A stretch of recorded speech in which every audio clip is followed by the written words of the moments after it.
So we'll be combining the last two sessions. So I invite Colonel A.D. Sood, Dr. Dilbans Pandher, and Dr. Pathak as well to join on the dais to chair the following two sessions. Yeah. So thank you for the invitation to come speak here, and thank you for accommodating the schedule to put it on today. But I've been asked to spend about 6 or 7 minutes talking about the first stage of treating the infected total hip, so talking about placement of a cement spacer. So what we've really realized and learned in the last decade and a half with infection with joint replacement on the hip or knee side is that patient risk factors have been a huge component of trying to prevent infection, so trying to optimize the patient before surgery. So things such as diabetes, obesity, and probably the biggest thing we've learned in the last year and a half is malnourishment, right? So some of our obese patients, just because they're obese does not mean that they're nourished well. So you need to make sure that they're optimized again before having surgery. The other thing that we've done for prevention is really making sure that patients get antibiotics, so intravenous antibiotics at least 60 minutes before the time you make an incision, and that's probably been the biggest impact on trying to reduce our rate of infection. A couple of slides on how we diagnose infection. So obviously history, physical exam are important, and when patients come in with a draining sinus tract, it's pretty clear that they have a deep-spaced periprosthetic infection. Any patient that comes in with a painful total hip replacement should get an ESR and C-reactive protein. And again, if they're elevated, that should cause you to get an aspiration of the hip preoperatively. And again, you're looking at your synovial fluid white blood cell count and differential to really help you diagnose infection. The thing that we've learned from the Germans is if you look at cultures that have only grown out for 72 hours, you miss a significant amount of the bacteria. So only 48% of bacteria will grow out if you grow them out for 72 hours. So we've actually extended our cultures for 2 weeks to increase the yield of what type of bacteria can be causing an infection in some of these patients. So especially such as Propionibacter or Actinomyces, those will grow out at about 10 days afterwards. So you need to spend the 14 days to actually look at your cultures. We've seen this from the American Academy of Orthopedic Surgeons looking at the guidelines for how you diagnose infection. So the two major criteria, you only need one of these, either a draining sinus tract or 2 positive cultures. If you don't have those, then you have these other criteria. So 4 out of the 6 need to be positive in order for them to be given a diagnosis of infection. So an elevated ESR and C-reactive protein, only 1 positive culture. Synovial fluid cell count greater than 1,700. Now this has changed to greater than 3,000. Differential of polymorphonucleosides greater than 65%. If you have purulence in the joint or greater than 5 white blood cells per high-powered field on a frozen section. These are going to change next year. The infection symposium is going to be in Philadelphia again next year, and they're going to actually revise this. So I think they're getting rid of ESR, they're just looking at CRP, and they're getting rid of purulence in the joint. So it'll only be 5 criteria that you can look at. The thing to understand is that not all infected total hip replacements are the same. These are all infections, but differing degrees of infection, differing degrees of bone loss and soft tissues that have been destroyed by the infection. So current treatment options for chronically infected total joint replacements, again, 1-stage versus 2-stage. Debridement with component retention in general does not work. And if you look in the United States, 2-stage exchange is the most commonly used technique. What's important is you have to do a very thorough debridement, so you've got to remove the components, and you have to be very thorough about taking out all the removing of all the cement if it is a cemented prosthesis. Insertion of an antibiotic-loaded cement spacer is what we are currently doing for all patients. This allows us to deliver high-dose antibiotics locally in the wound bed at the level of the bone. And typically we use about 3 grams of vancomycin and 1.2 grams of tobramycin per bag of cement. So that's about 10% weight, so 4 grams per 40-gram bag of cement. Palicose cement, which is a Zimmer product, has the best porosity, so this happens to elute the best amount or the highest amount of antibiotics in the shortest period of time. My preference for the hip spacer is to use a Prostalac. So this is a prosthesis, which is acrylic-laden antibiotic cement, which is added to it. This is a DePuy product from Johnson & Johnson. But again, this allows me to maintain the soft tissue tension, and this makes it most comfortable for patients in that 3-month interval before we go back and revise their total hip replacement. The nice thing is that this is a list of all the different antibiotics that are heat stable, so you can actually tailor-make your spacer based on what antibiotic they need. So I had a patient just about 4 months ago that had Mycobacterium fortuitum, an organism I've never seen before. Looking at all the literature, it's extremely resistant to a number of different antibiotics. However, meropenem is one of the antibiotics that it is very sensitive to. And this is a patient that's had 2 spacers prior to coming to see me.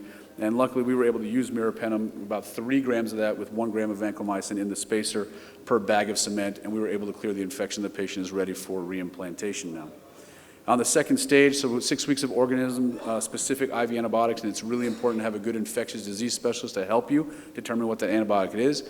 We get a weekly ESR and C-reactive protein, and we're looking at trends. So the most important thing for me is once they're off of antibiotics for 2 weeks, I give them a holiday for 2 weeks, I look at the ESR and C-reactive protein, and I want to make sure that that has trended downwards. It does not have to be completely normal, but if they get to that point, then about 10 to 12 weeks after their initial surgery and explantation, we'll do a reimplantation. At the time of surgery, we'll do an intraoperative cell count, we'll do an intraoperative frozen section, and again, I look at that ESR and C-reactive protein very closely off of antibiotics. Success rate with two-stage exchange has been as high as 89%. The things that we have trouble with, or the high rate of recurrence, is when you have culture-negative infections, and this is a problem in the United States that we're seeing a lot more. Culture-negative infections were around 7 to 8% previously, and now they're almost above 25 or 30%.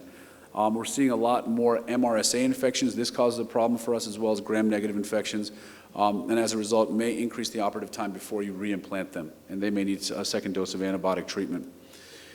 This is a paper that's changed a lot of our practices, especially in the last year and a half, is that what happens when you do the reimplantation, so at the time of the second stage. And this paper, the Mark Coventry Award from 2016, showed that a 3-month period of oral antibiotics after reimplantation will increase your infection-free survival rate following the second stage. So now all patients that have a second stage done get the reimplantation, they go on 3 months of oral antibiotics. The future, I think antibiotic-coated implants are something that we're looking at, something that we're studying at the University of Pennsylvania, looking at different adjuvants to help the agents to improve their efficacy for minimizing the amount of chance of getting a biofilm to form on the implant itself. Again, one of the things that we have to make sure, though, is whatever coating that we use does not interfere with bone ingrowth, so we don't trade infection for another problem of aseptic loosening. And the end goal, again, is to decrease the burden of periprosthetic infection, because as for all the joint replacement surgeons, you know this is the worst complication you can have after a primary total hip, joint replacement. Thank you for your attention. I think that was an excellent talk. Just one quick question. I mean, I do a fair amount of infected revisions in the United Kingdom, and the shift in UK, at least where I work in northwest of England, is towards a single-stage revision arthroplasty. And there are a lot of literature now coming out, one from the endo clinic itself, which you quoted, with 90% plus success rate with infection eradication in the single stage. Is there any shift in the United States about the two-stage versus single-stage? Yeah, so I think we're looking at that now. There's a couple of centers, I think the Mayo Clinic and Rush in Chicago are both two big centers that are looking at single-stage. I think the reality is that patients have a specific type of host that they're going to represent. And so if you have a patient that's a good host, that's immunocompetent, that has good soft tissue sleeve around their hip or their knee, and they have an organism that's sensitive to antibiotics and we know what the organism is, I think you have a better chance of being able to do a single stage with a proper debridement and putting back in a brand new total hip replacement at that time, and they'll probably do fine. But when you have the patients who are somewhat compromised, so they have obesity, they have diabetes, or they're very compromised, they have hepatitis C or HIV or some other type of immunosuppressant on board, those patients I think are not going to do well with the one stage. And so I think there's a group of patients that will do well, and there's some patients that are going to require the second stage, especially ones that also have poor soft tissue sleeve. Some of the data from the endo clinic, and I spent 3 months training with those guys, so I'm very well versed on how they do one stages, and they do a radical debridement, and their infectious disease specialist is very passionate about periprosthetic infection, so he will give you a full rundown of exactly what antibiotics to put in the spacer based on their sensitivities. Problem is that there's a lot of patients that come to the endo clinic from a very long distance and may not follow back up after their revision. And so there are other centers that may see some of these patients, but it's hard to get a sense of a complete eradication of the infection because these patients don't come back for follow-up. Okay, thank you, thank you. Just any question from the audience? No. So there is like what we face is often like at 6 weeks or maybe at 10 weeks, we have stopped the antibiotic, but the ESR and CRP is still very high. So, and what do you do in those cases? Do you go in, redebride it, put another spacer, or you still go ahead and do the reimplantation? Yeah, so I mean, I put in probably about 40 to 50 spacers a year over the last 7 years. So I see a lot of infection in Philadelphia. and I can tell you I've had probably less than 10 spacers in the last, in that time frame that have had to get redebrided with another spacer. The ones that I think are in that category are ones that may have multi-bacterial infections, so multiple organisms that are causing the infection, but all your cultures have been negative. So I don't know what the antibiotic to put in. So we give them vancomycin and tobramycin, and that may cure part of it, but there might be something else there that we're not seeing. The other thing is patients who have rheumatoid arthritis, some patients who are on renal dialysis or have a artificial organ that are on immunosuppressants. I think they have trouble with their immune system to actually debride everything to a point where they can actually clear the infection along with the antibiotics. And so in those cases, we will do a second debridement, complete and try to get a complete sterile bed, put them on another dose of antibiotics, and again, try to take as many cultures. I will get at least 5 cultures at the time of taking the implants out, especially if I have 2 cultures that are positive, 2 cultures that are negative. I have a 5th one as a tiebreaker to see which way they fall or to get a sense. But we're having a big problem with these more 30% culture negative infections, and we're not sure what to do with them because we don't know what we're treating. Great. Thank you very much. Thank you very much. Any questions from the audience? I would request them to ask Dr. Satan perhaps later because we're running out of time. I think those shoulder guys are sitting there impatiently now. Thank you very much.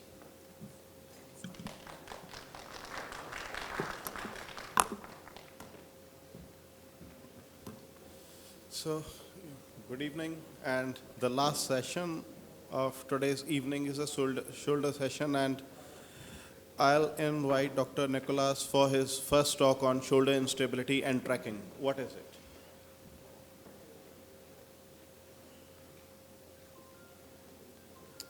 Thank you.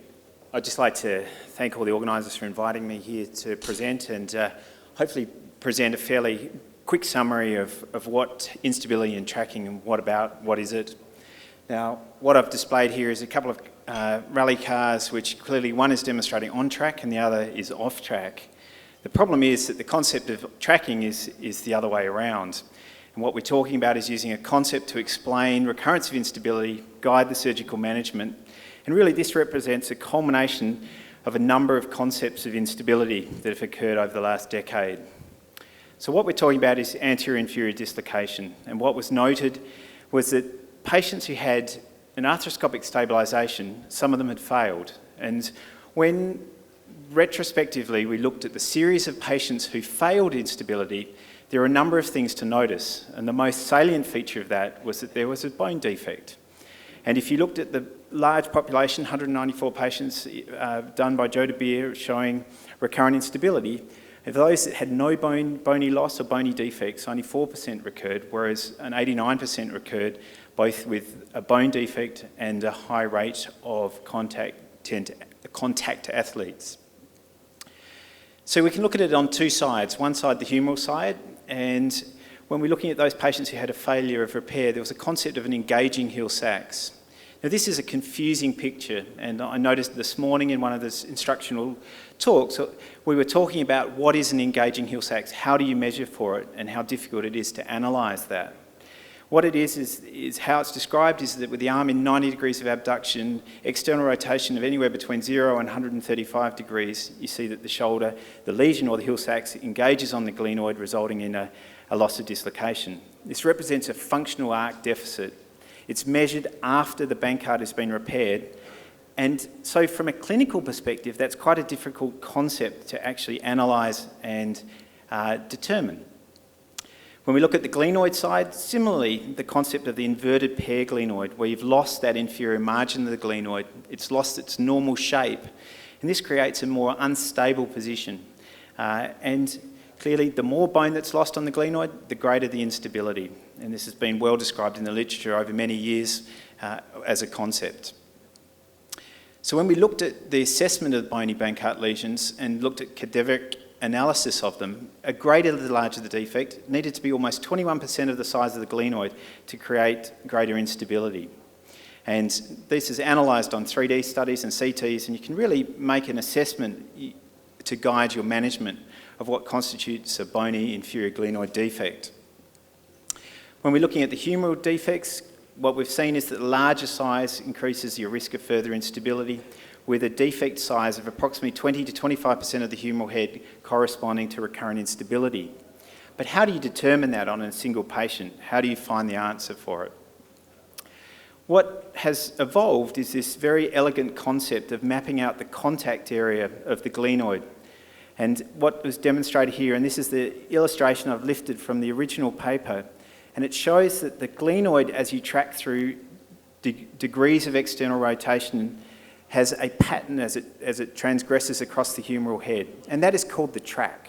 And you can see that from 0 degrees, 30 degrees to 60 degrees, the track is determined along the posterior margin of the humeral head, is determined by the attachment of the rotator cuff, and this creates an arc of contact. This has then been proven using 3D mapping, where the footprint of the glenoid is mapped extracted and then mapped. You can see that it virtually correlates with the image established. So this creates a pattern of articulation with the glenoid in external rotation and elevation, and this is determined again by that posterior rotator cuff, and this is determined as the glenoid track. How it's measured is it correlates to 84% of the width of the glenoid. Now, if this track encompasses the entire defect in the humeral head or the Hill-Sachs impaction, then this is a non-engaging or it's an on-track lesion. The Hill-Sachs can be significant in its size, but also in its location, and that's probably the key thing. It's not all about the size, but it's also the location. And a more medially placed defect will be worse than a more laterally placed defect. Hence, being off track is actually in a worse position. This is made even more complicated by the fact that you have now a system that is able to encompass a combined defect, whether it's a defect on both the humeral head and the glenoid. And this allows for a reduction in the glenoid width, reducing the width of your track, making a smaller Hill-Sachs lesion becoming engaging, and also more medially. So this bipolar lesion creates the feature of an on-track, off-track lesion. Clearly a smaller glenoid with a larger bone defect and a larger Hill-Sachs have a poorer correlation, creating both that on-track and off-track effect. The track measurements can be made in a live patient using a 3D CT, and you can measure them. And very similarly, using this different technique to measure it, we found that 83% of the glenoid width determined the track rather than the 84%. And this creates that Hill-Sachs interval concept, where the more medial is measured from the margin of the posterior rotator cuff to the most medial aspect of the defect to create the Hill-Sachs interval. How we use this clinically is we can use it as a determination of how to manage the patient. Where we measure on a CT size, we can measure quite simply 83% of the normal glenoid. We can measure the inferior circle diameter, and there are a number of different techniques to measure that, arthroscopically as well. You can also measure the most medial aspect of the Hill-Sachs lesion and also the size of the glenoid bone defect. And quite clearly, a very small loss of glenoid bone has a great effect on the size of that lesion. You can also measure it arthroscopically by looking and measuring at the size of the lesion and creating a width of it. And you can look at the location of the Hill-Sachs by arthroscopic assessment. We then come up with a treatment algorithm where we can look at various patients, looking at the size of the defect, being less than 25% of the defect, and then measuring whether that Hill-Sachs lesion is on track or off track. And from that, derive a treatment plan. The first group, where the lesion is non-engaging or is an on-track lesion, less than 25%, then we can undertake an arthroscopic Bankart repair, or if it's just a Hill-Sachs lesion, then undertaking a remplissage in combination with this, or if it's a larger defect, then this patient needs a Latarjet, or even if it's a much larger lesion, greater than 25% of glenoid loss and an on-track Hill-Sachs, then a combined Latarjet or remplissage procedure. And this creates, obviously, a pattern of management. Also, in terms of assessing this patient, the clinical history is equally important, and the instability severity score is a number of aspects that can also guide our management in managing these lesions. So for surgical treatment, it really gives us a concept of why instability surgery works. The arthroscopic Bankart repair drives the humerus posteriorly, repairing those anterior buttress, makes the Hill-Sachs lesion non-engaging or off, it makes it on track. Similarly, anterior plication, or the open instability operations that were previously done quite frequently, reduces the compliance, pushes the humeral head posteriorly, and allows a more medial Hill-Sachs defect to become lateralised. And hence, the latarjet, increasing the anterior inferior margin, the glenoid, allows for some concept of why that would work by looking at this on-track concept. And similarly, the remplissage will have an effect of pushing the humeral head and pushing more medially the attachment of the posterior rotator cuff, driving the humeral head anteriorly and driving the track of the glenoid more medially to push the lesion back on track. So, thank you.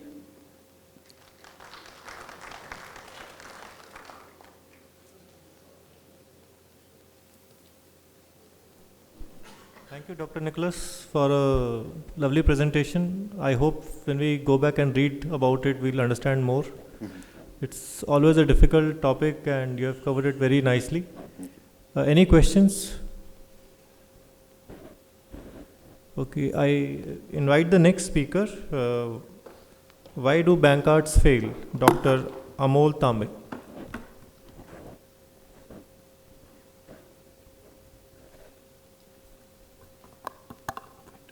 No, take care. Many thanks to the ISKSAA team for this invite. I'm Amol Tambe. I come from Derby, which is a large teaching hospital in the Midlands.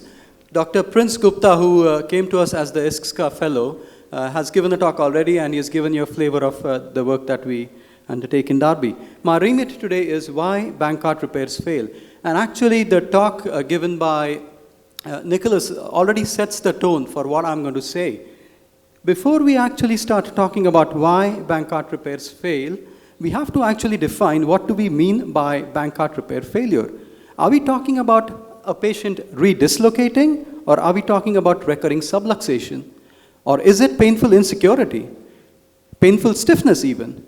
I feel when we talk about Bankart failure, we are probably talking about a combination of things: insecurity, pain, and sometimes even in a kind of a contradictory fashion, stiffness of the joint. So recurrence rate after Bankart repair has been variously described as between 3 and 25%. This is a very challenging post-surgical complication. When somebody who has had a Bankart repair dislocates, and you can see a video there, this is a patient referred to me, this causes a lot of problems in the joint. The cartilage is screwed, the soft tissues are in a bad shape, the anchors are prominent in the joint, and this really becomes a challenge because you don't have a lot to rely on when you're doing a revision repair. So, and in terms of how it translates for the patient is that there is loss of time for the patient, time away from work, and of course earnings.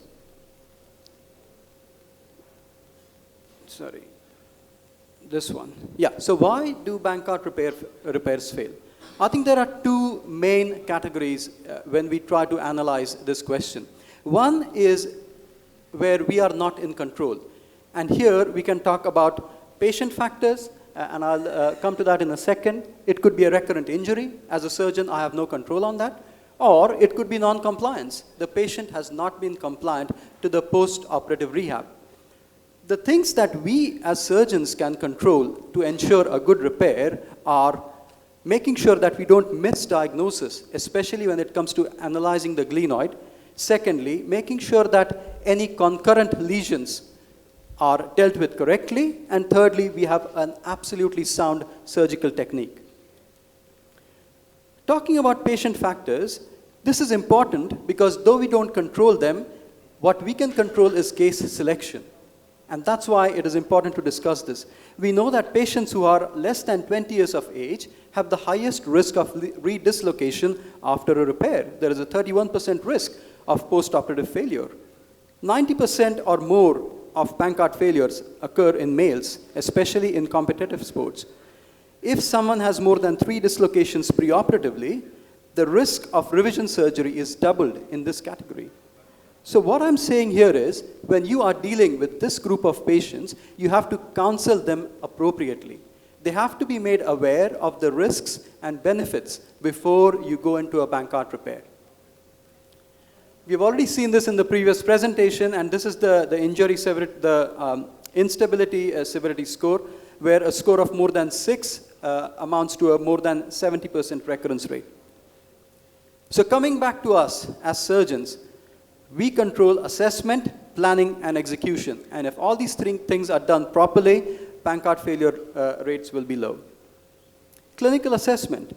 Now, you have to be very careful when you assess a patient. If somebody presents to you with atraumatic instability, hyperlaxity, as you see here, with a multidirectional shoulder instability, these patients are not going to do well with a Bankart repair. Someone who has a lax redundant capsule like this girl, look at the sulcus. There's a massive sulcus. Okay? If you start doing Bankart type procedures for these patients, these are bound to fail. Or someone who dislocates their shoulder voluntarily, like this girl. Again, these cases are not for a Bankart repair. So clinical assessment is very important before you start recommending Bankart repair to anyone. And now coming to the main issue of bone loss. Significant glenoid bone deficits are patients who are not candidates for arthroscopic Bankart repair. And the reason for this has been well set out by Burkhardt and DeBaer, where they compared or they presented their outcomes of arthroscopic Bankart repair in patients who had glenoid deficiency. And what they found is when there was no bony deficit, the recurrence rate was 4%, but when there was significant bone deficit, the recurrence rate was 67%, massive increase in failure rate. Malone has also underlined the fact that attritional bone loss will give you worse outcomes after Bankart repair. And I want to make this point or this distinction. What you're seeing here is a bony Bankart lesion. The results of a bony Bankart lesion are completely different to when you are addressing someone who has attritional bone loss. These are two completely different case scenarios. If you can incorporate the bony Bankart in your repair, those patients will do reasonably well. But if you end up doing a Bankart repair for someone who has significant bone loss, they will fail.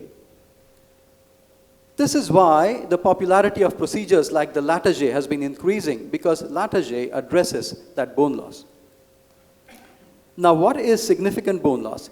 There are a number of papers and a number of figures branded around, but I think there is overall agreement that anything that exceeds 25%, 20 to 25% of glenoid width, and this is a generalization, is probably in a category that I would say is significant bone loss. In this group, if you do a Bankart repair, the shoulder will continue to remain unstable, and this has been shown in a number of papers.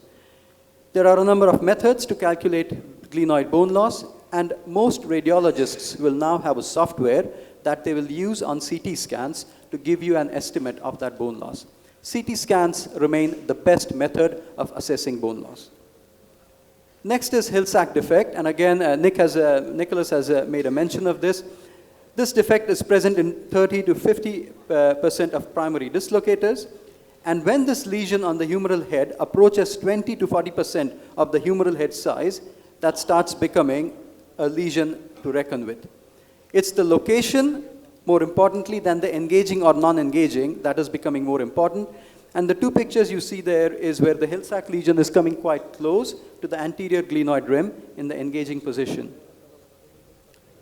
This has led to the concept of the glenoid tract. I'm not going to talk about it because we have had an entire presentation on this. But again, to underline the fact that the recurrence rate, or there will be a failure of Bankart repair if this repair is undertaken for someone who has glenoid loss plus a Hill-Sachs defect.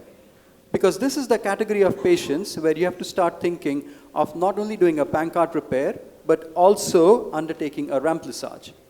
So if you have a Hill-Sachs that is off track, and there is glenoid bone loss, which is up to 20 or 25%, you need to start thinking about doing a remplissage or even a Latarjet procedure. Well, it's not just bone loss that will result in failure of your Bankart repair.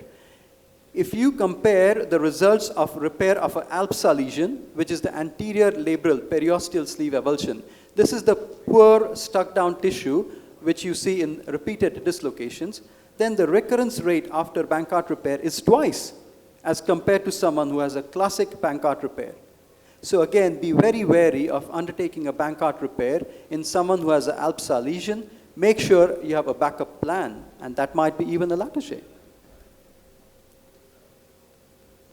Don't forget that there is a long list of concurrent pathology that might exist with a Bankart lesion.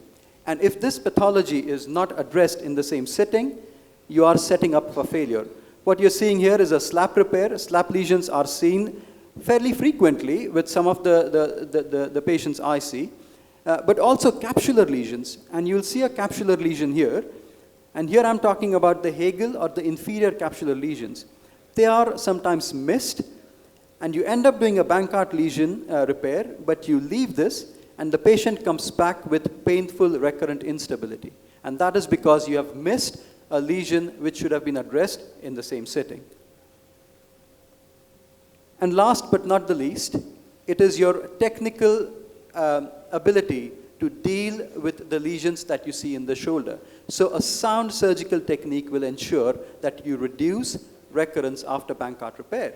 And this means preparing the labrum properly and nicely, mobilizing it from the stuck down position from the glenoid neck, locating the glenoid anchors on the face of the glenoid and not in a medialized position, because unless you locate them on the glenoid face, you'll not get the nice bumper effect that you see here.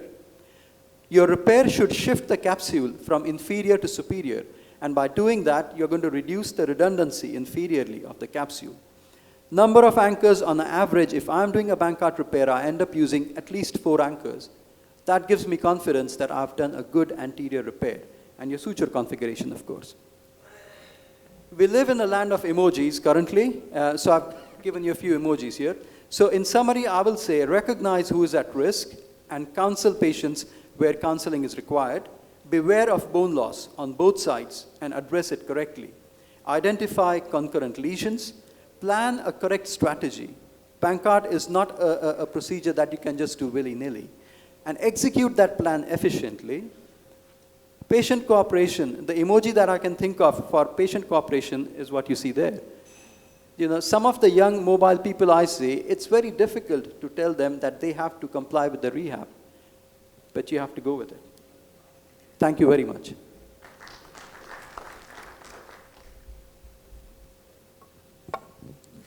Any questions? Please, Dr. Nitin. Sir, thanks for a nice talk. What, in your opinion, is the reason for double the risk of failure in periosteal sleeve avulsion, 1? And what do you recommend in ALPSA lesion? What is to be done? Sorry, what is to be done in? ALPSA lesions, periosteal sleeve avulsions. Yeah. Why? First question is why you think the rate is double the failure than a classical Bankart? Sure. And second is, what do you recommend? What is to be done if we are not doing a Bankart repair in them? Okay. So in answer to your first question, ALPSA lesion happens not with the first dislocation. ALPSA lesion equates to a lesion that happens over a number of dislocations. In this situation, what you get is 2 things. One is poor labral tissue. Secondly, this labral tissue is now stuck in a medialized position. So even when we try and kind of release it in the front, what you sometimes end up getting is a very poor capsulolabral sleeve. It is my belief that when you repair this capsulolabral sleeve, which is not good tissue, and secondly, the capsule cannot be shifted sometimes with an ALPSA lesion, these 2 things together, I think, combine in giving you a high recurrence rate. The recurrence rate that I quoted you is shown from a paper by Hardy, who looked at this in 2005 in JSES. So that's where the double figure comes from. Okay. But that is why ALPSA lesions are bound to fail as compared to primary Bankart repairs. What do I do? If I have seen that there is poor tissue anteriorly on scans, then I would have consented the patient for undertaking a Latarjet procedure. And I'll tell you why. The nature of patients I deal with are generally the type of people who are doing a lot of sports, contact sports and athletes.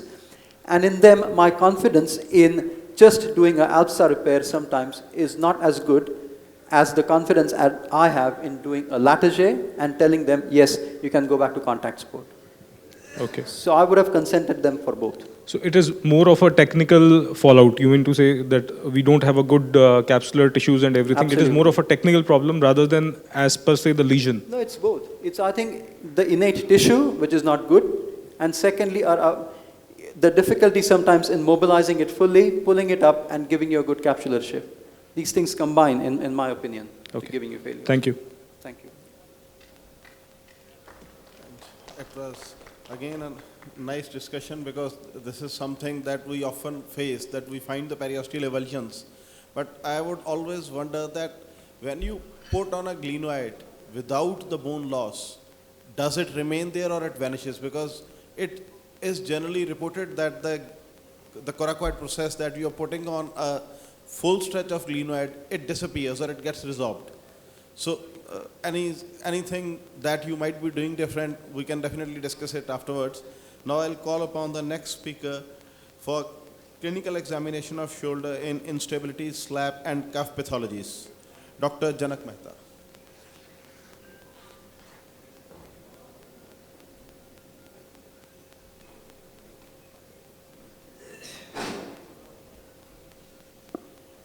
Good evening, Chairman, sir, ladies and gentlemen. Pardon my voice, just recovering from the flu. I think it is important if one is managing shoulder problems to conduct a thorough examination. Thank you. Because that time spent in the office examining the patient will determine the outcome of your treatment. The form and function of the shoulder joint, in my opinion, over the years, is almost entirely dependent on the status of the associated muscles. The muscles that move the shoulder, and more importantly, the muscles that stabilize the scapula. So if you're seeing a patient sitting in front of you, and you look at their shoulders, and you find that one shoulder has got more creases on the chest, then you know that the shoulder is protracted and there is significant problems with scapular stabilization.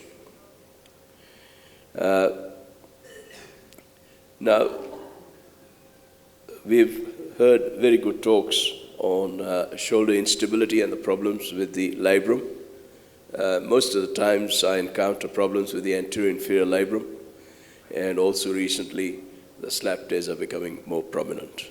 It is not my place to discuss the philosophy of treatment of these problems, but I will share with you how I try to pick them up clinically.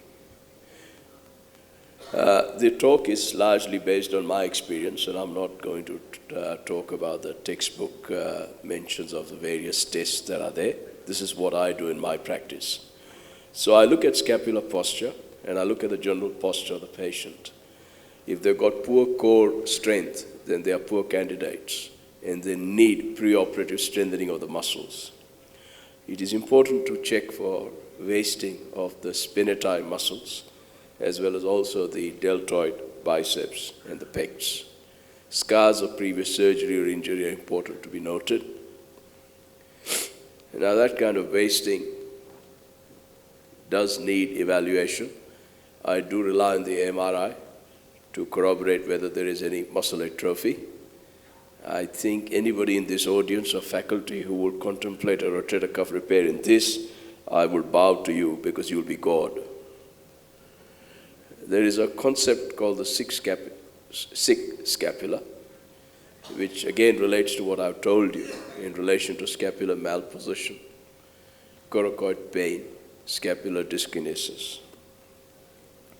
I always record the range of movement of the patient when they come to see me at the initial consultation and follow-up.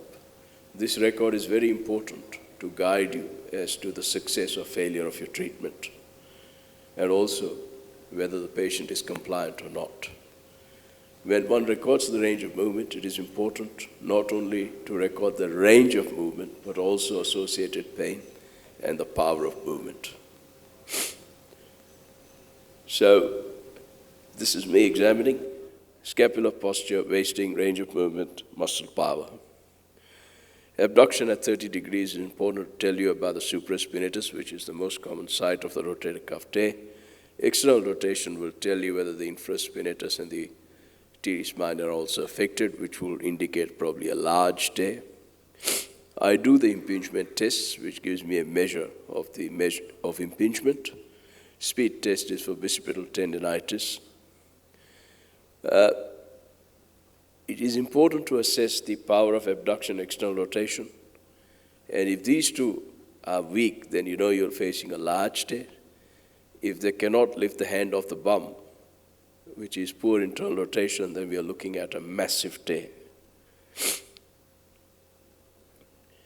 When one is measuring the strength of the rotator cuff, it is important to ensure that we are not looking at a suprascapular neuropathy or any other neurological deficit, and certainly not a developing frozen shoulder. I always palpate the joints at either end of the clavicle, the perioacromial region, the coracoid, the long biceps tendon. The supraclavicular fossa palpation, I think, is important because a lot of you who deal with shoulders would have noted that patients who have got poor scapular control, they come with a complaint of tingling in their hands and often involving the ulnar nerve distribution. And that is not because of a cervical disc problem, but it is because of brachialgia, because the arm is hanging on the body and the brachial plexus is being stretched. So I feel that palpation, or rather pressure on the supraclavicular fossa, is an important indicator of that phenomenon taking place. For instability, I do the anterior apprehension test, and you can see that the gentleman is not very happy with me doing the anterior apprehension test. And then when relocation is attempted, he appears to be a little more relieved. To me, this is a guide that there is a problem. That, coupled with the patient's age, is almost a sure indicator of an anterior Bankart lesion. The inferior sulcus sign, as shown by Dr. Tambe, is very important. That gives you an idea about not only the multidirectional instability, but also about the laxity of tissues. When I'm dealing in cases of instability, I always look for congenital laxity of the ligaments. I use the Wynne-Davis's criteria, which I believe are now outdated, and the new criteria are in, but they still give you a guide about the possible laxity that the patient may be having in their collagen system. The draw tests are important because they allow you to check how much the humeral head subluxes. If you attended the live demonstration, you saw that when they were operating on the Bankart repair, the humeral head was almost out of the glenoid. And this gives me an idea as to the amount of traction and the position of the arm that I have to put at the time of surgery. You cannot complete a shoulder examination without checking for the neurovascular status. It will be equally criminal, if you ask me, if you do not check the cervical spine and the elbow. Pain in the shoulder may be referred to also from the heart, if it's on the left side, or the spleen, and these issues should not be ruled out. So I always check, particularly in cases of instability, for the axillary nerve sensations, the musculocutaneous nerve sensations, and the radial, ulnar, and median nerve sensations. To conclude, Mr. Chairman, sir, ladies and gentlemen, I believe that a thorough history is very important to reduce the possibility and probability of failures. It is equally important to understand the patient's requirements. As other speakers have mentioned, that the expectations are increasing and we must be able to address them before embarking on any surgical intervention. A careful clinical examination is important, and it will be hazardous to operate on a patient who is developing adhesive capsulitis, which I believe is the topic of the next discussion. Investigations are important, and again, it will be folly to embark on surgery based on clinical examinations alone. As Dr. Tambe and others have said, that it's important to discuss the choices, treatment choices with the patient, and make sure that they participate in the formulation of the treatment plan. With that, I'd like to say thank you to all of you for this opportunity to talk to you. Thank you, Dr. Mehta. Any questions? This is probably the most important topic and most relevant topic. Examination of any part is the most important thing which you must do before you embark on the treatment part. Any questions on the examination of the shoulder? Unstable shoulder? Thank you, Dr. Janak. No questions. Thank you. I invite Dr. Ravi Mittal, Professor Ravi Mittal, to talk about irreparable rotator cuff tears and their management protocols. Sorry, it's adhesive capsulitis. My fault.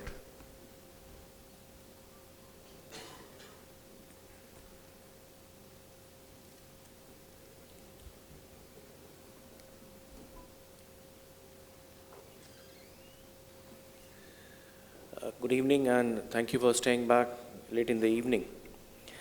Adhesive capsulitis of frozen shoulder is an idiopathic condition which has global limitation of movements, both active and passive. And what you see as a pathology is a thickening of the capsule, and X-ray is invariably normal. The patient presents with pain, some tenderness, and decreased movements in all the planes. It's important to rule out cervical spine pathology and rotator cuff pathology. Now, how much limitation is significant? Now, this is generally variable, but the general agreed term is about 50% of the normal range is significant. And when you examine, it's important to stabilize the scapula to rule out scapulothoracic movement. X-ray is the only relevant investigation to rule out other shoulder pathology. Now, literature has shown that there are many treatment modalities, including heat, ice, TENS, massage, acupressure, ultrasound, various kind of medications given by oral, topical, intra-articular and parenteral route, stretching exercises, joint distension, manipulation under anesthesia, and surgical release of the capsule. Now, there is very limited clinical and economic evidence to choose a particular treatment, and it is broadly based on personal experience and training of the treating person. And it depends on the training that the care provider has got. Physiotherapists generally advise heat and exercises. Physicians would advise drugs and exercises. A general orthopedic surgeon who is not doing shoulder arthroscopy would do manipulation and anesthesia, drugs and exercises, and somebody who is trained in shoulder arthroscopy would go for capsular release and exercises. Now, all these are okay, nothing is wrong about it. And almost everything works. The thing to remember is exercises is the cornerstone of treatment, and all the other modalities, they provide the ease of doing the exercises. A lot has been said about the stage when you should intervene in this so-called self-limiting condition, but it has been shown that the duration of problem or the stage of the disease does not matter. Now, if you're an arthroscopy surgeon, you will do capsular release. And this is the appearance that you often get in a frozen shoulder joint, which is tight, variable amount of synovitis and blood clots. You make an anterior portal by outside-in technique. You remove the clots, and what you see is a contracted rotator interval and a thickened middle glenohumeral ligament.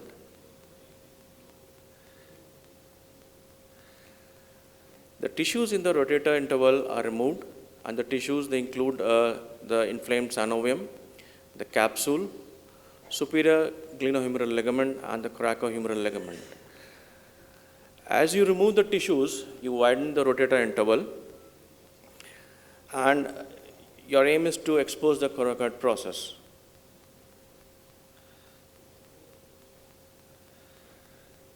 Then you cut the middle glenohumeral ligament, which is thickened, and you cut the anterior capsule as far as possible, maybe up to 6 o'clock.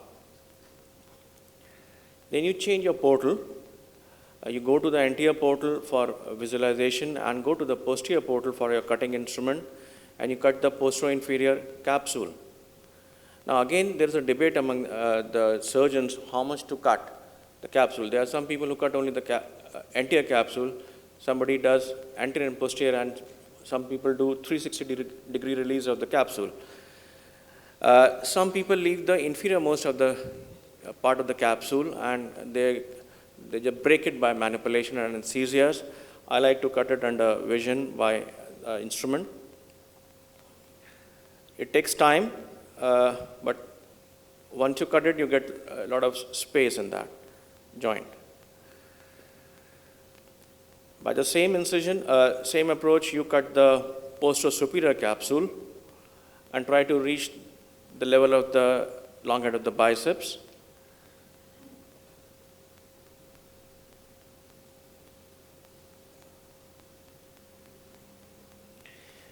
You also cut the superior capsule, which is just above the long head of the biceps. And for this, I don't find the cutters useful. It is the radio frequency instrument which is most useful. And when you cut, you find that this capsule is also thickened. And you can appreciate the thickness of the capsule when we are cutting it. So that gives you a 360-degree release. Now, we conducted a study on the outcomes of the arthroscopic capsular release 360 degrees and just the steroid injection. It was a randomized controlled trial, and we published our results. What we found was that both the treatments are effective. The arthroscopic capsular release has an earlier improvement over the steroid injection, and the duration is 4 to 8 weeks. So our conclusion is the surgery should not be advised for all people. Non-operative measures are also beneficial, and intra-articular steroid has a quicker benefit as compared to other non-operative methods, and it has got high patient satisfaction even in incomplete recoveries, because it's the pain relief which gives the satisfaction and not the range of motion. Arthroscopic capsular release can be done when non-operative methods fail. It could be first option for some patients and some surgeons. And these patients could be some high demand patients and with some bilateral disease, but that's rare. So it is easy to conclude that it's logical and evidence-based to start with non-operative methods, and all methods are effective, whatever you choose. Intra-articular steroid, it's a good option for majority of the patients and majority of the care providers, starting from physiotherapists to the arthroscopic surgeons. And arthroscopic capsular release is a good last option for majority of the patient, and a first good option only for a selected few patients. Thank you very much. Thank you, Dr. Mittal. It was an interesting talk, and it's always a debate. I just have like two queries. Firstly, do you like to inject anything after doing this release? Or do you inject steroid or something No. post-release to like prevent fibrosis or recurrence or something like that? No, we don't inject. Okay. And secondly, like, have you ever like come across any case of instability after such a massive release? Might be like 6 months to 1 year down the line. No, because it never happens. Surprisingly, it never this happens. is what I keep on wondering, that we release whole of the capsule, and people with gradual stretching and exercises, they regain full range of motion. See, to begin with, in the immediate post-op period, these patients have difficulty in moving the joint. Over the time, they gain movements. So they are never loose. They are, in fact, stiff to begin with, and then they slowly regain the movements. So even when they regain full movements, like they never. They're not complain of. unstable. They're not unstable. Thank you. Thank you. Any questions from the audience, please? So now I'll invite Dr. Amol Tame once again for irreparable rotator cuff tears management protocol.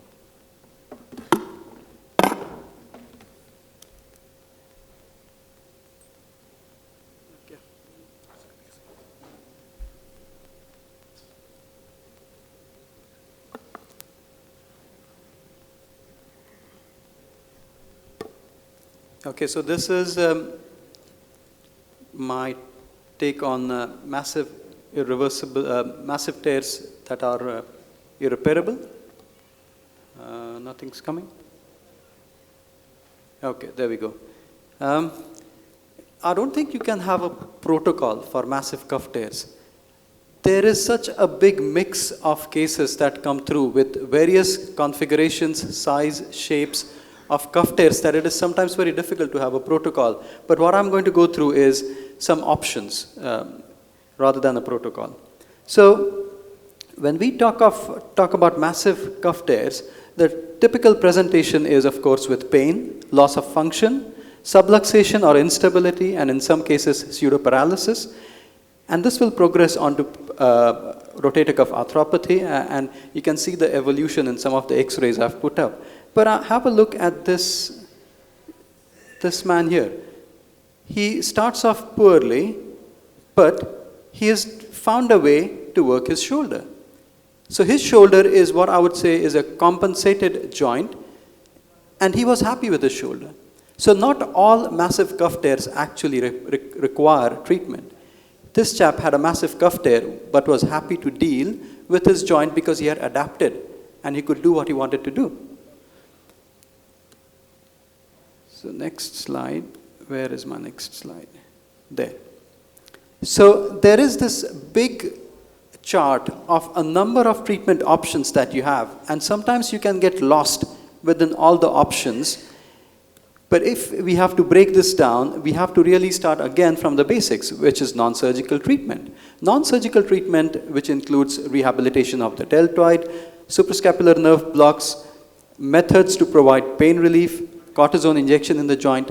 These are all still very valid options, and they will work well for people who are low demand, who are medically unfit, or who are not great surgical candidates. So always have this option as option number one. You then, of course, move on to procedures that can remove painful triggers and bring the remaining cuff into action. And this will involve debridement procedures, bursectomy, tuberoplasty, doing a long head biceps stenotomy, decompressing the suprascapular nerve, or even a neurectomy. And then you're coming on to the more complicated procedures, restoring anatomy, augmenting the cuff with a dermal patch, doing a partial cuff repair, or tendon transfers. So we are getting more complex here. And then the newer procedures, which involve repositioning of the humeral head. This involves balloon interposition, bridging dermal grafts, or the new kid on the block, which is the superior capsular reconstruction. And of course, at the end of it all, we know now that for massive cuff tears, even in the absence of glenohumeral arthrosis, there is a definite place for reverse shoulder arthroplasty. I'm not going to cover all these topics, but I'm going to stick to a few options that I regularly use for massive cuff tears. One of them is margin convergence or partial repair. What this does is it balances the force couple in the shoulder, and this is the force couple between the subscap and the infraspinatus anterior posterior and the deltoid in the absence of the supraspinatus muscle. You're trying to establish a stable fulcrum for the glenohumeral joint, and you're creating a cable on the top of the tuberosity. This reduces the strain on the repaired tendon if you actually manage to get some anchors into the tuberosity and do a full repair. Is there evidence for partial repairs? Yes, there is evidence. What you're trying to do is convert a non-functioning cuff tear to a functioning cuff tear. That is, you are trying to balance the shoulder. Burkhardt showed that with a defect, a residual defect of almost 3 square centimeters, 93% of his patients were satisfied.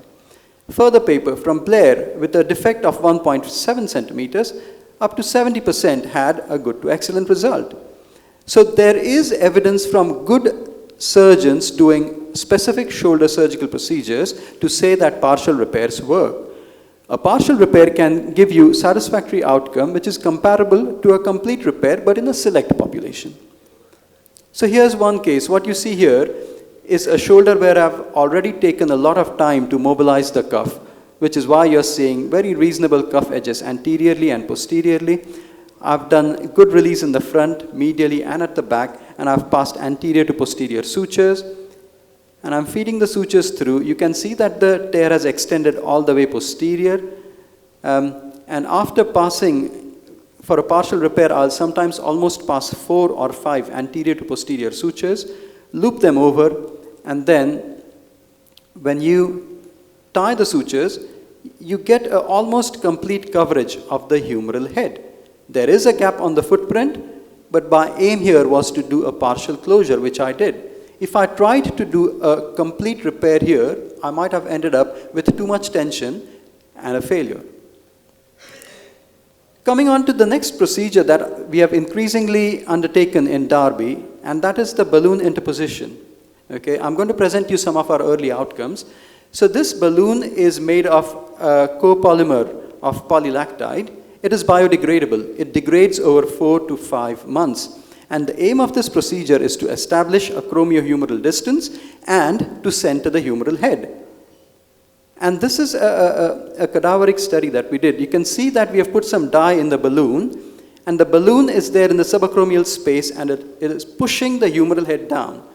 Now, what the balloon is allowing here is for the deltoid to take over effectively the functioning of the joint by centering the humeral head. And here is, okay, there are a number of publications, however, all of them don't have robust follow-ups. However, this is a procedure and a technique that is still evolving, and you can look up publications, of course, you will find them. My criteria for undertaking a balloon is for a massive or irreparable cuff tear with minimal glenohumeral arthritic change, where there is ongoing pain that inhibits deltoid function, limiting functional range of movement.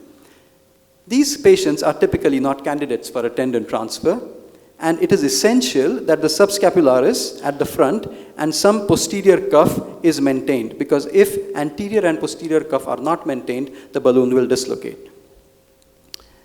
Now you see here at the top that I've introduced the balloon into the subacromial space after having done a debridement. It comes on a cannula, and as I'm putting saline into the balloon slowly unfolds, and it sits there in the subacromial space, pushing the humeral head down.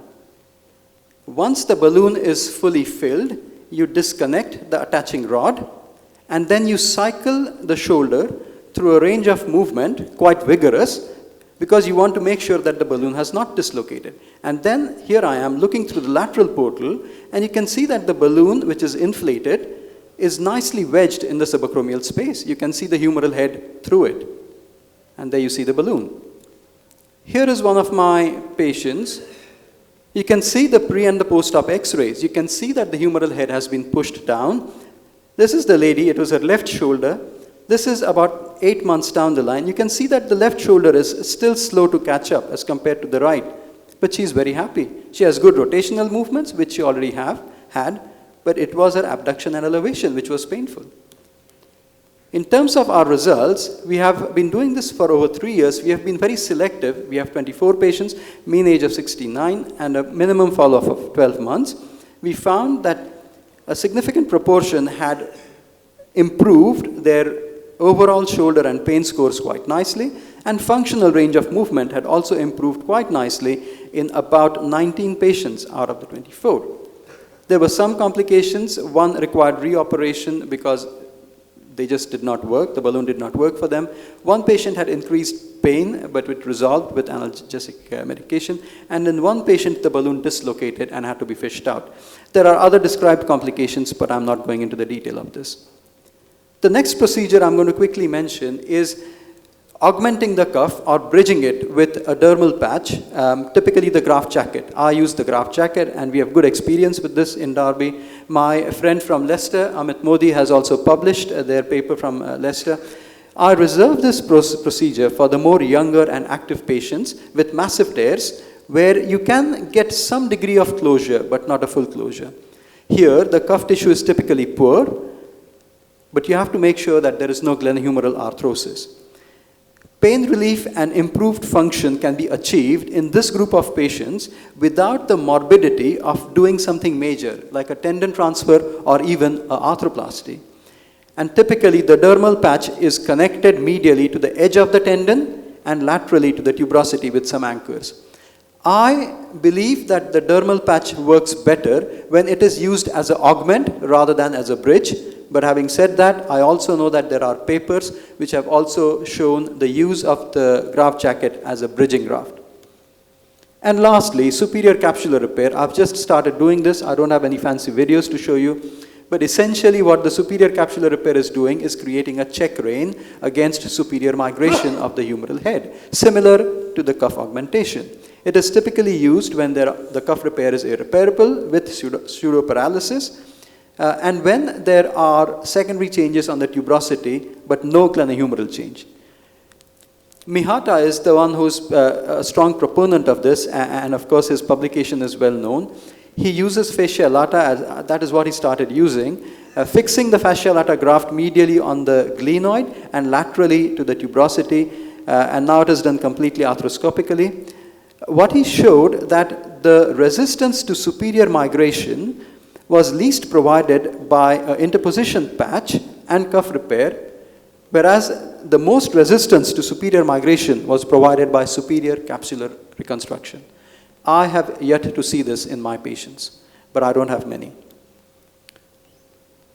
So this, he talks about this as being the reverse trampoline effect. The trampoline being the patch or the fascia, and the humeral head is bouncing off the fascia at the top.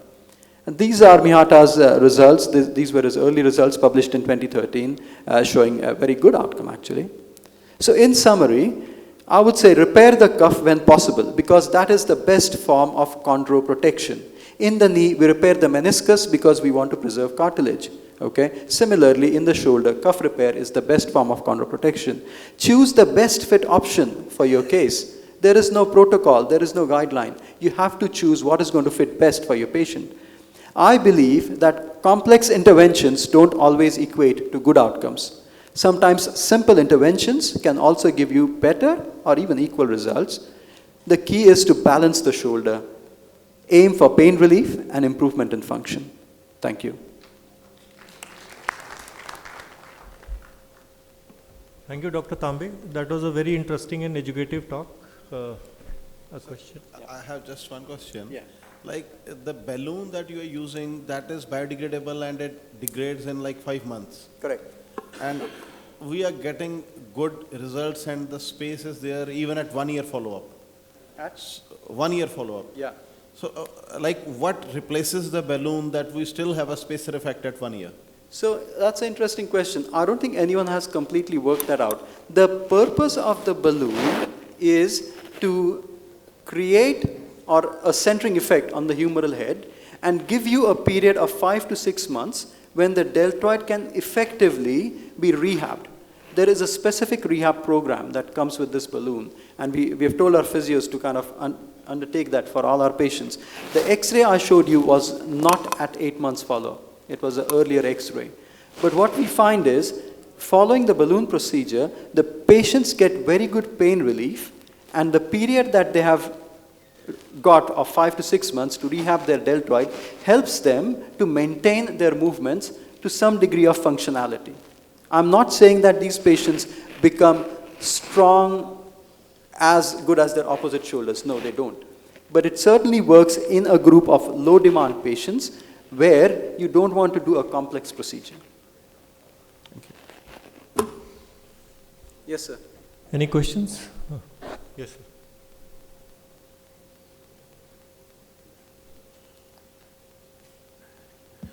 Dr. Tambe, the superior cuff repair by a patch was, I think, devised by Japanese because the reverse shoulder arthroplasty was not approved in their country. Correct.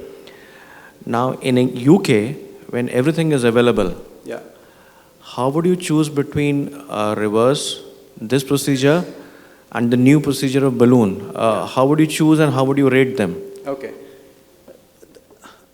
Look, as orthopedic surgeons, we always want to do new things, okay? So, my take on your question is, if I have someone who is a more youngish patient, and by youngish, I'm talking about the 50 to 60 year mark, where some of them are still doing their jobs, some of them still want to engage in fairly heavy activity.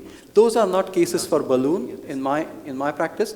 Those are also not cases for arthroplasty. That is where I'll try my best to either do a partial repair or a bridging graft or a superior capsular reconstruction. If someone is beyond their 60, 65, 70, their functional demands are less, there I'll start looking at options such as either, say, a balloon even, or a bridging graft. Beyond that, if the patient is someone where you know that their X-ray is already showing you a degree of glenohumeral degeneration, but you still see a very good joint space, I have no hesitation in undertaking a reverse. Okay, one last question. Is balloon FDA approved? Is balloon what? Balloon procedure, is it FDA approved procedure? I'm not sure what the situation is in America. In UK, it has not been approved by NICE, which is the guiding body. But what NICE has done is, it has given some guidelines on how it should be used. So one of the conditions in using balloons is that we have to keep a strict audit of what we are doing, which is why you see that we have studied this procedure, and we are supposed to be now giving them our data, and they'll be collecting data from a number of centers to see if this is a procedure that can be recommended in the NHS. Thank you, Dr. Tambe. I think we should cut down on the questions and answer sessions. This is the last talk of the evening, and I invite Dr. Vijay Kamath to speak on subacromial decompression in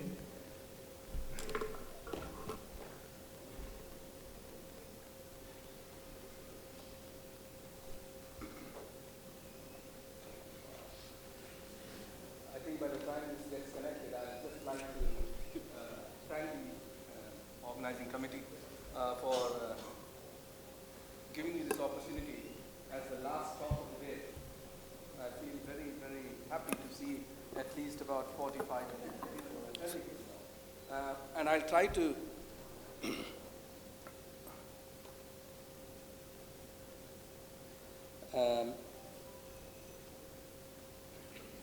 this is the place I come from. This is called Blackpool. It's a seaside town. And this is the hospital where I work. I've been in the United Kingdom for about 25 years now. I did my post-graduation from here, and I went there, and I never come back. I didn't want to bore you with anatomy. We have had enough of our masters already talking about videos, and I wanted to keep it as simple as possible. Neither am I going to bore you with anatomy there, and what it mean by a subacromial decompression. All these are slides which I'll pass by. I only have one conflict of interest though about Donald Trump. If he comes to know about my presentation, he'll not be very happy. He'll see why. What is the idea? Is it to create more room? We have heard Amol talk about trying to put a spacer, create more room. Why? Why do we need to create more room? It all depends on the size of the shape of the acromion and the way it is digging in. We all know about Bigliani's classification of how the acromion digs in, and that is a depiction of a cadaveric model. Now, as soon as I see that, I'm just going a bit laterally, thinking otherwise. I'm just trying to entertain the audience with something different. If you look at a cave, and I'm standing there at the bottom of the cave, I see a curved structure. If I magnify that image, I see something obstructing, so obviously I need something to clear up that obstruction. Just imagine that as a subacromial space and you want to clear it up to get in and out. So we use an instrument. In this particular case, we are using a hammer to try to clear more room because we are creating more room, more space. That is the debate we are having. But do you really need that for this chapter squeeze in? You don't. Okay. Do we need to do this procedure, which is a subacromial decompression? Are we creating a bigger hole? Or are we creating a bigger hole for ourselves? I'll just give you a brief description about this rescue of this car. Okay, there's a truck which comes in to rescue the car. It picks up the car. It doesn't stay long there, and it falls. So you are in deep trouble already. To rescue that truck and the car now, you get another truck. You're trying to create more space, trying to create more things, and you rescue the car. Now the time is opportunities to pick up the truck. So the truck is being picked up, but that also falls down. So what do we do from here? I'm just trying to take you laterally thinking about evidence-based evolution. And we have seen enough papers being published, we have seen enough presentations being done. So I'm just giving a thought process about what we mean. We demand evidence, and we need to think critically. So I went into Google and checked what results you get from evidence, and there are about 575 million responses you get, and the definition of evidence is the key. It is available body of facts of information which prove a fact. But when you demand evidence, it's like an elephant in the room. You know about certain things, whether it's a fan, it's a spear, you can see different things of evidence coming up. So we need to mix the facts and the myths. The myth is, do we really need a bigger hole? Do we need a bigger space? I've asked most of the orthopedic surgeons who came into this meeting ask them whether they do a subacromial decompression. And the answer was very much so, to create space. But we need to balance the facts and the myths. Now, I'm going to show you some presentations and some publications. First and foremost, it was an interesting study we had about, can shoulder arthroscopy really work? Are we doing it unnecessarily? Now, that's a controversial topic to talk about when I do them myself. So let us look at evidence, look at levels of evidence. So I have picked level 1 evidence, which is randomized controlled trials, and this is the only trial which I'm going to talk about. It basically says, does concomitant acromioplasty facilitate arthroscopic repair of full thickness rotator cuff tears? I'm going to flash by all the evidence there is. It basically says there is no difference for you to do a subacromial decompression. There is absolutely no difference. All the studies point out to one thing, that there is no difference statistically. And there are many, many studies which have come up. I don't take any photographs because I have the entire study group presented on one sheet of paper for you. So there is no difference in long-term development of rotator cuff rupture and muscle volume in impingement syndromes. Why do we still do them? We have so many studies, but why do we still do them? Now, that is a very difficult question to answer because I come from the United Kingdom, and they did a study on the trends and the geographical variation of where, in which part of the country you do subacromial decompressions. Now, in the United Kingdom, it's a completely different setup because if you put on the code that you have done a subacromial decompression along with the rotator cuff, 1, you get more money in the private sector, and 2, you have done a procedure when you're already there. So that was the geographical distribution of how many people have starting from 2002 to 2010. There has been a great impact, and the red signifies the amount of people who are actually doing subacromial decompressions. But there is a declining incidence of acromioplasty in Finland, and also arthroscopic rotator cuff repair. There is multi-center randomized controlled trials have been done. I think I like Chahal's paper quite a bit, and it gives a lot of results. I'll try to cut it short as much as I can. And basically, the idea of all these presentations point out one thing, no difference. So the evidence is there. And this is the hallmark paper which compares randomized controlled trials from 5 different places on 523 patients. Basically, what it says is there is no statistical difference between acromioplastic group and the non-acromioplastic group. We are looking at the Bijiriani groups as well, type 1, type 2, and type 3. No difference was found at all in the constant score, the UCLA score, the VAS score, visual analog pain score, and the re-rupture rate. So why do we still do them? Well, at the end of the day, it is the patient we are talking about. So data of patient-related outcome measures, which is very commonly talked topic in the UK, we asked the patient how they felt, and it all points out to one thing, is that there is no difference whether you have done a subacromial decompression when you repair the cuff. And hence, the question is subacromial decompression in tear, is it essential or overkill? If the balance of doubt is, it is essential or is it an overkill? Now, the evidence is there, and I feel it is an overkill, so does Donald Trump. Now, it's important also for you to understand that the Times of India published today has Donald Trump on the top end, and he says it is subacromial decompression is an overkill. And I'm not lying there because it does say, today's newspaper, it has come. No, it hasn't. I'll leave the masters to deal with the stumps when Dhoni is there. Thank you very much. I hope I've kept you a bit entertained. And the idea is whether it's an overkill or not an overkill. That's all I wanted to say. Thank you. And the time was 7 minutes. Yeah, that was really fast and great, and with the impact. So we'll discuss it over drinks, whether it's overkill or not. Thank you very much for an interesting talk. Any questions will be welcome. Okay, one question. Dr. Nitin. Dr. Kamath, one question, please. And with this, we'll conclude the shoulder session and today's academic session. So the meta-analysis which you presented in the last... Soon's paper, yeah. Yeah. In those, all the acromioplasty which was done, have they reported what was the type of the acromion? Yes, very good question. Actually, I looked into that paper quite detailed, and they say that the type 3 acromions, a few of them went in to have a decompression, and they found that there was a slight benefit of doing subacromial decompression in those cases. But absolutely right. And I think as Amol has pointed out, if you look at the shape of the acromion, I asked him a question. He does rotator cuff repairs quite a lot. And he says that I only do it to get into the space, to create more space for me to do the operation. But he also says that you probably were there when I asked Mr. Oberoi the question this morning of whether he has done a subacromial decompression. Yes, I was there. And the only reason I asked that question was because the common analogy is that we do a subacromial decompression as a last procedure because it bleeds a bit. But you saw in Mr. Oberoi's case, the anesthetist was spot on, absolutely no bleeding, and he had already done subacromial decompression.